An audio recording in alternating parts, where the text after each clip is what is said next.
બનાસકાંઠા જિલ્લાની અંદર બનાસ ડેરીમાં હવે ભાજપ વર્સિસ ભાજપ થવા જઈ રહ્યું છે, કારણ કે હવે અણધાભાઈ પટેલ તે પણ જ્યારે ભાજપના છે, હવે તેમણે ઉમેદવારી નોંધાવી છે, પણ હવે એ જોવાનું છે કે આખી ચૂંટણી હવે રસપ્રદ રહેવાની છે, કારણ કે એક પછી એક ભાજપના જે નેતાઓ છે તેમાં ઉમેદવારી કરવા લાગ્યા છે। નમસ્કાર, આપ જોઈ રહ્યા છો નિર્ભય ન્યૂઝ અને હું છું આપની સાથે રિદ્ધિ। બનાસ ડેરીની ચૂંટણી તો જાહેર થઈ 10 ઓક્ટોબર એમનું મતદાન છે, પરંતુ એ પહેલા જ હવે નવી જૂનીના એંધાણ પણ દેખાઈ રહ્યા છે, કારણ કે ભાજપ વર્સિસ ભાજપ હવે જોવા મળવાનું છે।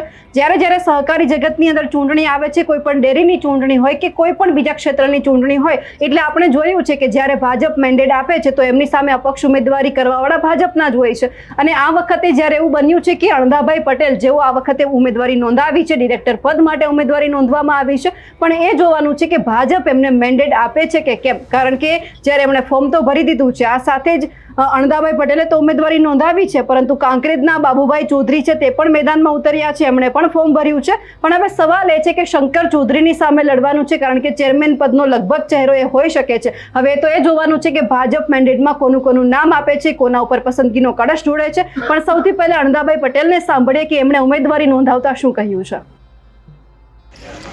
કાંકરેજ તાલુકાના શિહોરી ખાતે મામલતદાર કચેરીની અંદર બનાસ ડેરીના ડિરેક્ટર તરીકે મેં ફોર્મ રજૂ કર્યું છે અને ચૂંટણી જે આવનારા દિવસોમાં આવવાની છે, ભારતીય જનતા પાર્ટીના કાર્યકર્તા તરીકે હું ઉમેદવારી કરું છું અને એ રીતે મને ભારતીય જનતા પાર્ટી ઉમેદવાર તરીકે પસંદ કરશે એવા વિશ્વાસ સાથે આજે મેં ભારતીય જનતા પાર્ટીના કાર્યકર્તા તરીકે ફોર્મ ભર્યું।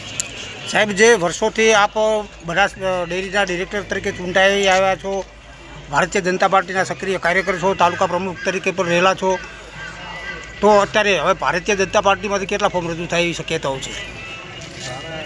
આમ તો ભારતીય જનતા પાર્ટીના 1980ની અંદર 20/8/1980 જ્યારે સ્થાપના કરવામાં આવી ત્યારથી કરીને હું ભારતીય જનતા પાર્ટીનો પ્રમુખ તરીકેની કામગીરી મને સોંપેલી અને જ્યારે ગુજરાતની અંદર સરકાર બની કેશુભાઈ સાહેબની ત્યાં સુધી હું સતત પ્રમુખ તરીકેની કામગીરી કરતો રહ્યો। એટલે આ રીતે ભારતીય જનતા પાર્ટીનું ઘણું બધું કામ કર્યું છે અને ભારતીય જનતા પાર્ટીના મજબૂત બનાવવા માટે પણ ઘણું કામ કર્યું છે। ભારતીય જનતા પાર્ટીના કાર્યકર્તા તરીકે જિલ્લા પંચાયતનો સભ્ય પણ બન્યો છું, ભારતીય જનતા પાર્ટીના કાર્યકર્તા તરીકે બનાસ બેંકનો ચેરમેન પણ બન્યો છું, ભારતીય જનતા પાર્ટીના કાર્યકર્તા તરીકે બનાસ ડેરીમાં ડિરેક્ટર તરીકે પણ ચૂંટાઈને ગયેલો છું ને હાલે ડિરેક્ટર તો હું ચાલું છું। ફરીથી ચૂંટણી આવી છે એટલે હું ચૂંટણી લડું છું। હવે આમાં જ કેવું છે કે ફોર્મ ભરવા કેટલા અને કેટલા ના ભરવા એને કોઈ વિષય હોતો નથી, પણ ફોર્મ જે ભરાય એ આજે મેં મારું ડિરેક્ટર તરીકે ચાલું છું અને ફરીથી ડિરેક્ટર બનવા માટે ભારતીય જનતા પાર્ટીનો મને મેન્ડેટ મળે એ રીતે મેં ફોર્મ ભર્યું છે। હવે જે રીતે અણધાભાઈ પટેલે પણ ઉમેદવારી નોંધાવી છે, હવે એ જોવાનું છે કે આવનાર સમયમાં રાજકારણ આ બનાસ ડેરીનું કેટલું ગરમાય છે। અમારા અહેવાલને લઈને આપનું શું માનવું છે કમેન્ટ કરીને ચોક્કસથી જણાવજો। સાથે જ અમારી નિર્ભય ન્યૂઝ ચેનલને લાઇક, શેર અને સબસ્ક્રાઇબ કરવાનું ભૂલશો નહીં। નમસ્કાર।